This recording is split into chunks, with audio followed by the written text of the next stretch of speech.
Well, hello, everybody. I have the pleasure to introduce you to Paolo Agostinelli, who's right in this moment for us in one of the vineyards of Ciu Ciu. So today we are connected with the region of Le Marche in the central east part of Italy. And thank you, Paolo, for giving us the chance to get to meet you, to see the vineyards.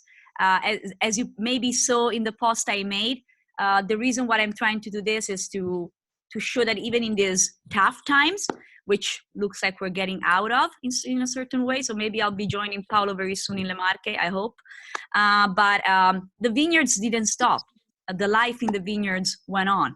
Nothing has changed. Nature is doing its thing. So that's why I decided to ask our friends in Italy to show what's going on in the vineyards. There you go, Paolo. Introduce yourself, tell us who you are, and tell us about Ciu Ciu and show us the beauty of Marche. Sure. Ciao, Petra. Ciao, everyone. I'm Paolo Agostinelli, export manager for the winery Ciu Ciu, family-owned business based in Marche. I'm here with you today in, I would say, one of the most iconic place of Piceno, the southern part of Marche region. It's where everything started for Ciu Ciu. It's a contrada, a neighborhood called La Forola. As you can see, it's in the middle of nowhere. There's nothing here but vineyards, olive trees, and some country houses here and there. And this is where Ciu Ciu started with his first 25 hectares of vineyards in 1970. So you may be interested in knowing the reason of this funny and funky name, Ciu Ciu. Actually, in our local dialect, it means drink, drink, some sort of, it's related to drinking, and it's the nickname for the founder of the business, Natalino Bartolomei, who has nothing to do with being alcoholic, but has always been involved in wine. So wherever he was around, whenever he was around, there was wine involved. That's the reason for his nickname. And it became natural for him to name the business after his own nickname because he wanted to communicate this idea of being rooted, starting from the name itself of the business. And also he wanted to get involved into indigenous varietals. So it was natural for him to plant in this area grapes like Montepulciano, Sangiovese, which are typical from this surroundings, but also Passerina, Pecorino, which are more, which are whites and are spread across the southern part of Marche and the northern part of Abruzzi. For those of you who are not familiar with the geography of Marche and central Italy, we are at the border, at the southern border of Marche, touching Abruzzo. So Abruzzo is at my back. I would say in a direct line, it's like 5 miles, 8 miles. It's very, very close. Today is not the most sunny and clear day. It's pretty cloudy, but you may be able to see those mountains over there. Where I'm pointing. Okay, in the background. Yeah, we can see them. The Gran Sasso, so the biggest and tallest mountains from Abruzzo. On the other side here, which is east, we have the sea. So this is a beautiful area for agriculture, and it's not a coincidence that we are full of vines and olive trees because we are close to the sea. As you can see from my long hair after 40 days, 2 months of isolation, it's always windy, and there's always this constant breeze that keeps the grape dry. And that's also the reason why it became natural in 1996 for Ciu Ciu to turn the production into the organic protocol. So all our production is certified organic ever since 1996. The first element is these breeze that constantly dry out the grapes in the vineyards. Elevation, because we are in an altitude of starting from 1,000 feet above sea level and going up, I would say, to 1,500 feet, something like that. And another very important element is the composition of the soil. So if we take a look at this, soil, it's pretty dry and also pretty dusty. So mainly we are talking about clay with some sort of rocks inside, which is very good for growing organic for two reasons. First of all, it retains the moisture. And in Marche, believe it or not, it doesn't rain much. So for us, having the chance to use this kind of soil to retain the moisture, it's really, really important. The second thing is that despite the fact clay is not really fertile as a soil, it allows us to fertilize it. Okay, and according to the organic procedure of farming, what we do is we let different kind of grasses grow within the rows. So there are some that grows wild, some sort of grasses, some sort of legumes as well. Some others that we plant, because then when we cut them, we let them rotten in the field, and they start feeding the soil with the minerals, and from the soil, those minerals go into the plant themselves. So let me bring you right now in Petra. Yes, feel free to yeah, I was curious to tell us what are the varieties that are planted in this specific vineyard. Yes, so here I'm facing south at the moment. So normally on the south slopes of the hills, we plant red grapes. In this specific case, we have a vineyard of Montepulciano that is between 12 and 15 years old, and we use it for one of the most known and iconic red wine, which is the Bacchus. There we go. Very popular. There you go. It's very popular right here. Awesome, awesome. Yeah. On the north slope, on the other side, we have white grapes, and here we're talking about Pecorino and Passerina. We also have other parcels where we grow Trebbiano, where we grow Verdicchio, which is slightly north. We grow different kind of grapes, including some international, but the vast majority of our production is based on those international varietals. And now I would like to know, where are we at in the lifespan of the vine now? Can you get closer to one of the vines and show us where we at?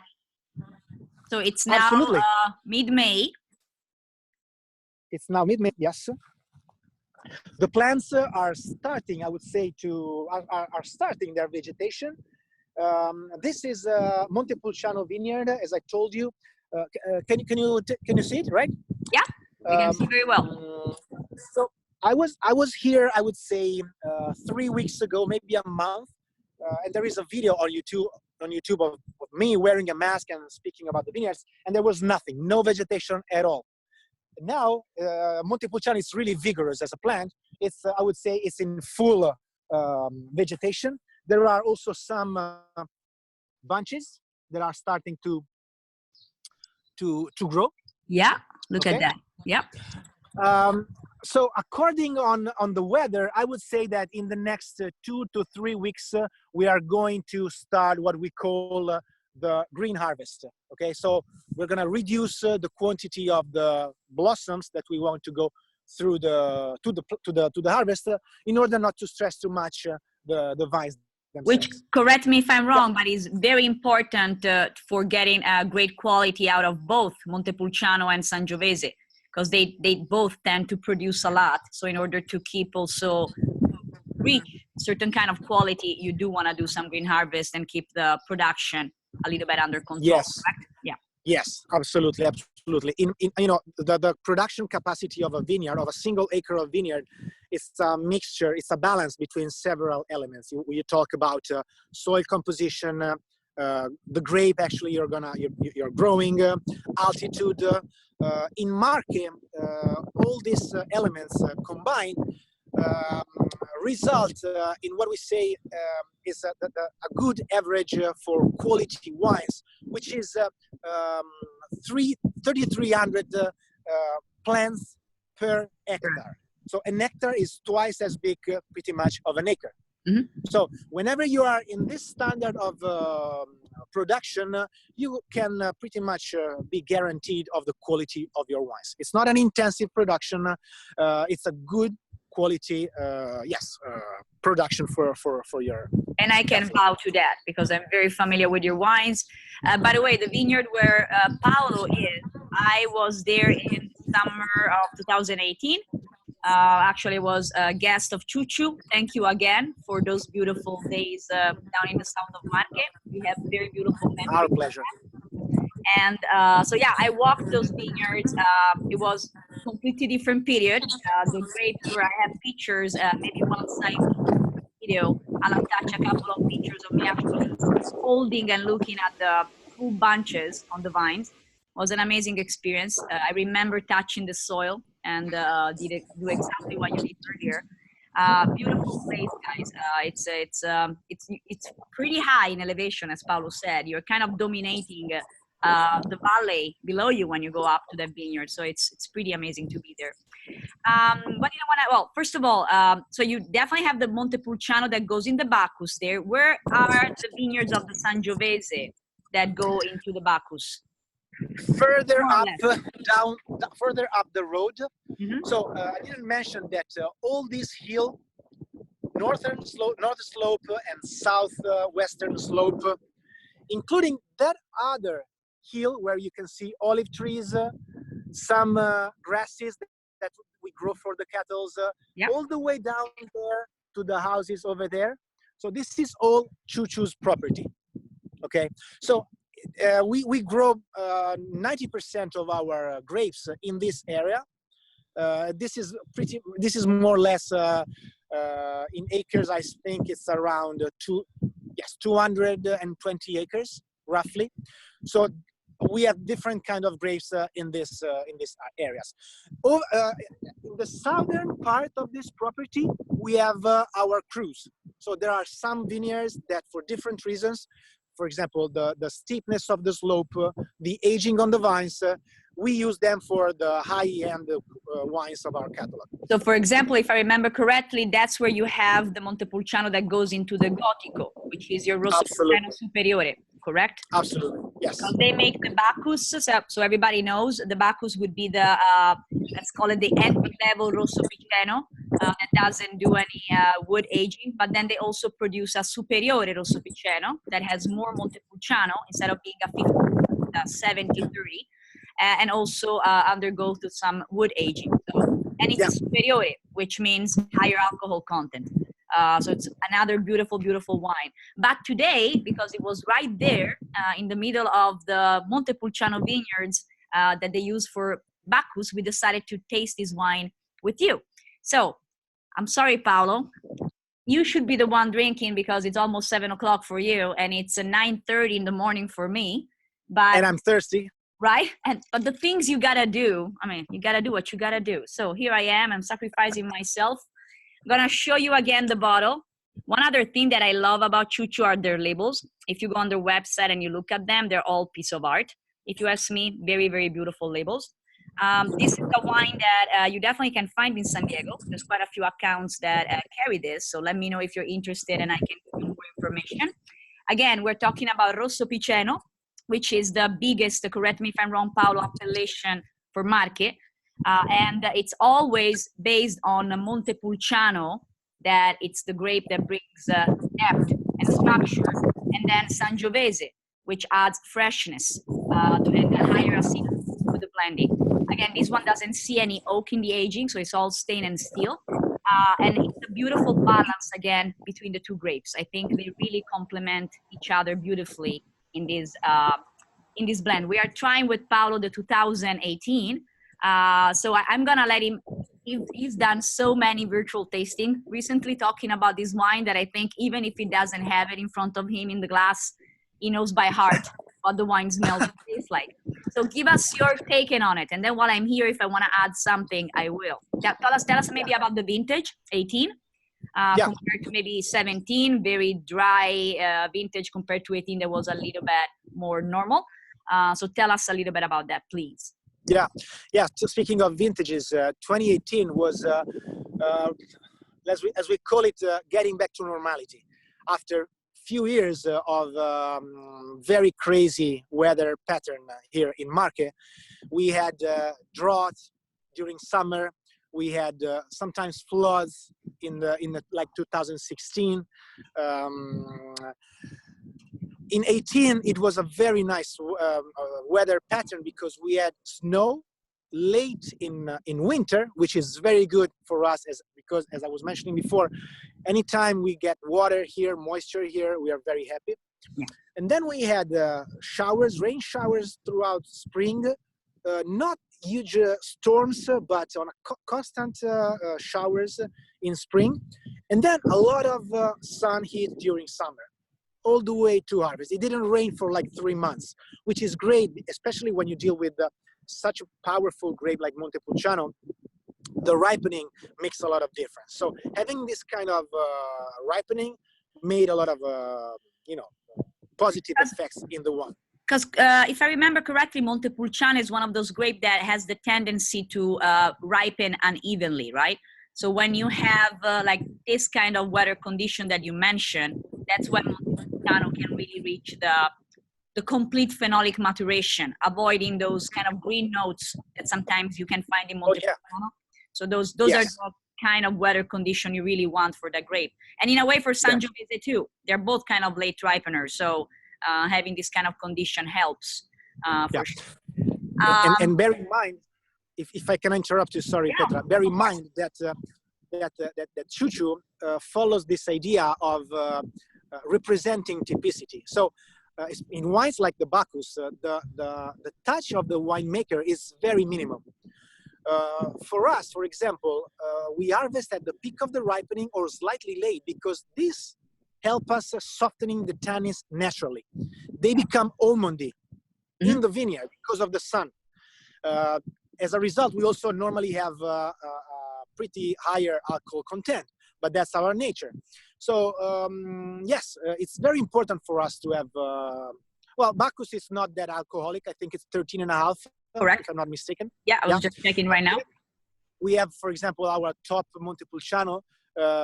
It's called Oppidum, that reaches easily 15.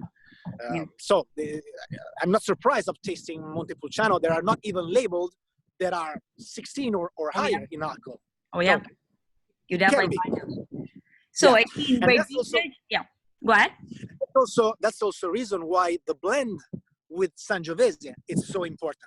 Because Sangiovese, on the other hand, has that freshness and acidity that you were talking about before.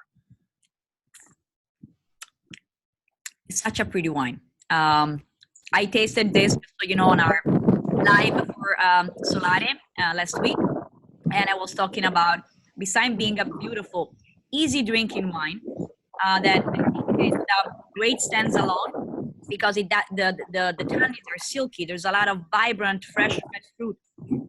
Cherries, strawberries. It is, like you said, I heard you guiding a tasting of this wine. You said it almost gives you this impression of sweetness, but it is because of the very deep fruit aromas that you find. It's very fruit driven. And just so you know, when you try this kind of wines and you're with somebody that says, but this wine is sweet, but you disagree, I always tell people to do the try with your nose closed. Take a sip, keeping your nose closed, because your tongue is not gonna lie to you.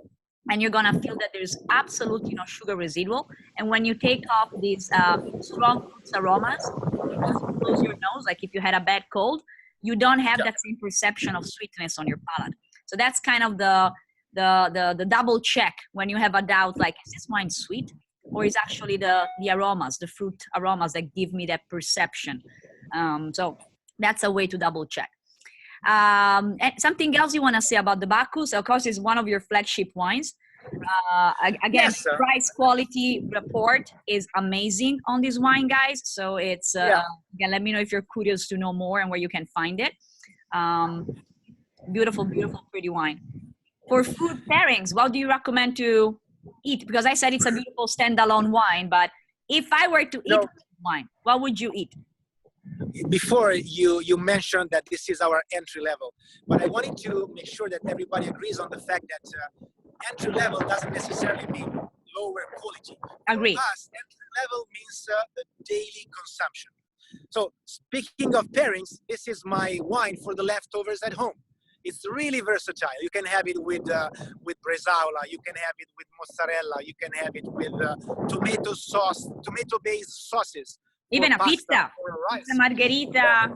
Yeah. Now that you're mentioning, I think that in 2014, the 2013 vintage was awarded in one competition for pizza makers as the best pairing for pizza. There you Which go. is funny, okay?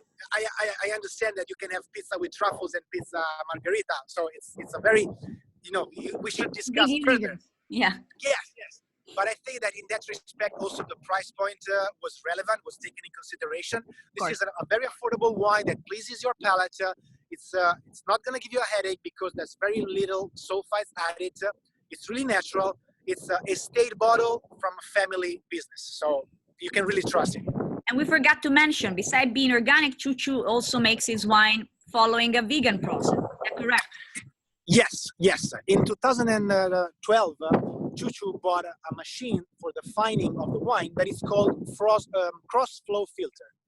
So the cross-flow filter is based on cotton membranes, and it's an alternative to those system of fining that involves fish bladders or egg whites, which are absolutely reasonable and good. But being coming from product from animal origin are not suitable for the vegan consumption. So because of this cross-flow filter that relies on cotton membranes, Ciu Ciu wines are also suitable for vegans. And let me just add another thing that may be interesting for our lovers around the world.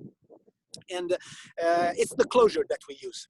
So in most of our wines, you're not gonna come across corks, because corks, there's a lot of disputes about the use of corks. Corks is a natural element that can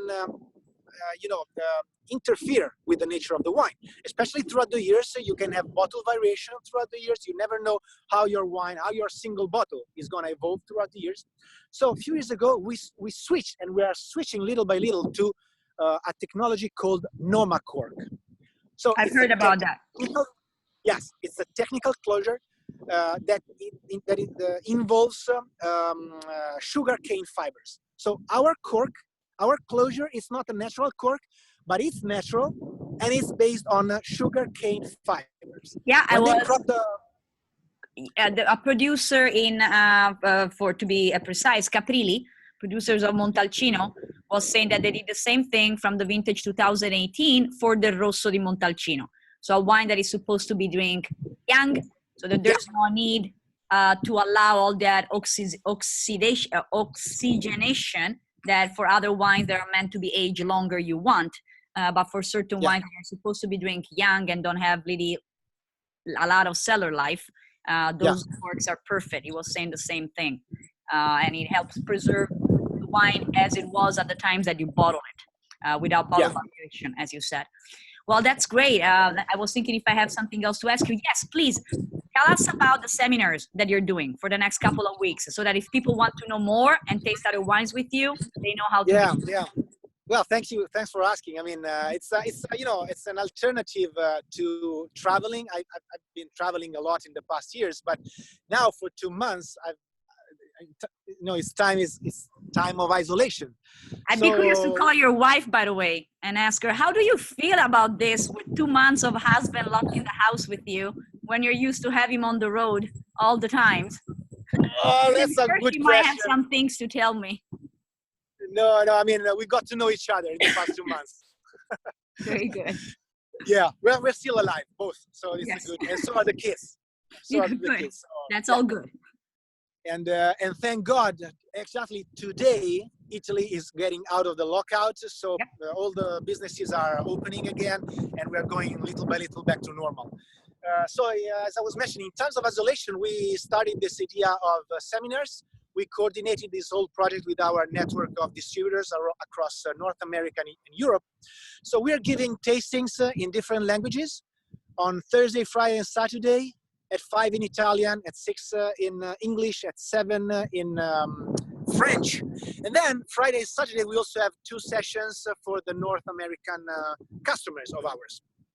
And we chat about the region, we chat about the winery, the single wine. So it's a natural conversation. Everyone has his own Ciu Ciu bottle in front of them. So we are tasting the wine and chatting about wine, isolated, but still connected with each other. which is beautiful. Thank you for doing that, Yeah. because that's what we needed and we still need, because it'll take a little bit to go back to whatever the new normal will be. But in the meantime, I think it's, as you said, it's important to stay connected. And again, I wanted to highlight the fact that nature goes on. So therefore, always remember, il vino non si ferma, wine doesn't stop. So hopefully now this 2020 that started, I'd say it's been challenging for the wine industry and the hospitality. First, we're all afraid of those tariffs, and there was all this uncertainty on the market because we thought that a lot of high tariffs were going to put on the export of Italian wines and all Europe. It didn't happen, thank God. And then COVID happened. So it has been a tough year so far. It can just get better, right? So it should be easy to make it better from here. Paolo, thank you so much. I'm gonna let you go back to your family and a nice glass of wine for yourself too. Oh, please no. You wanna stay with us longer? Yeah. Well, I really, really appreciate it. Guys, if you wanna know more about the seminars, I'll also put something on my Facebook page. But as you saw, Paolo is a leader. And if you wanna know more about Marche and their Ciu Ciu wines, you can join some of those. And hopefully Paolo will be back in San Diego very soon. And we'll organize, I know, can't wait for you to start traveling again, and we can organize some fun events together again, okay? Awesome, yeah. Thank you, Petra. Thank you for having me here.